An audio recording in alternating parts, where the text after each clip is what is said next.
Waxaa la yidhi waxaa jiray qoys ka koobnaa nin iyo xaaskiisa oo ku noolaa baadiyaha. Qoyska oo aan lahayn wax ubad ah, laakiin lahaa xoolo ay intifaacsadaan oo ay dhaqdaan. Muddo kadib, waxaa qoyskii ku soo biiray oo dhashay wiil nolosha qoyska ku soo kordhiyey farxad iyo raynrayn.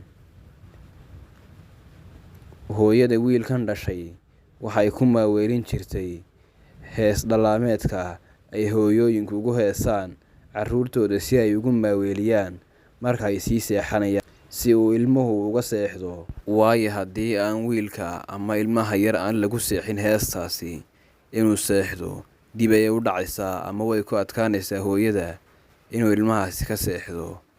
Kadib, wiilkii muddo kadib waxa uu noqday wiil aad u muddo kar ah oo hawsha reerka maareeya, kaa oo raaci jiray geela iyo hawlaha kale ee looga baahan yahay, kaasoo waalidkiisa baari u noqday oo aan waxba ku diidi jirin. Markii dambena noqday geel jire ayna gaajadu karayn.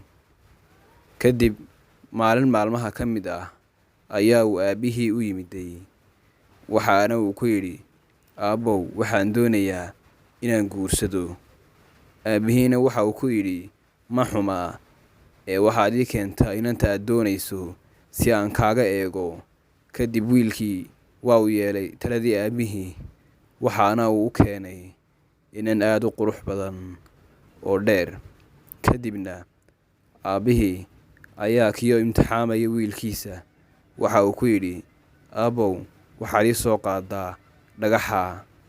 Kadibna wiilkii waa u dhaqaaqay isagoo amarkii aabbihii qaadanaya, dhagaxiina xaggiisa ayuu u kacay. Dhagaxu waxa uu ahaa mid aad u culus, waana uu qaadi kari waayay wiilku. Kadib, odaygii ama aabbihii ayaa ku yidhi gabadhii, "Naama waxaad guursanaysaa ninka dhagaxa yar qaadi kari waayey." Gabadhiina waxay tidhi, "Maya, anuu guursan maayo kaa taagta daran ee dhagaxa yar qaadi kari waayey." Waana iska dhaqaaqday. Kadib, wiilkii waxa uu keenay 4 gabdhood oo kale si uu mid ahaan uga doorto 4tooda. Intii aanu ka dooran ayaa uu aabbihii ku yidhi, "Horta dhagaxaa soo qaad."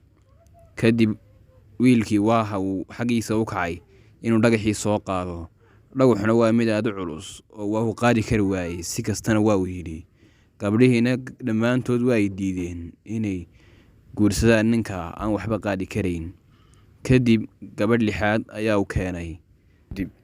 Kadib sidii caadada ahayd ayaa uu aabbihii wiilkii u diray dhagaxii uu shardiga guurkiisa ku xidhnaa.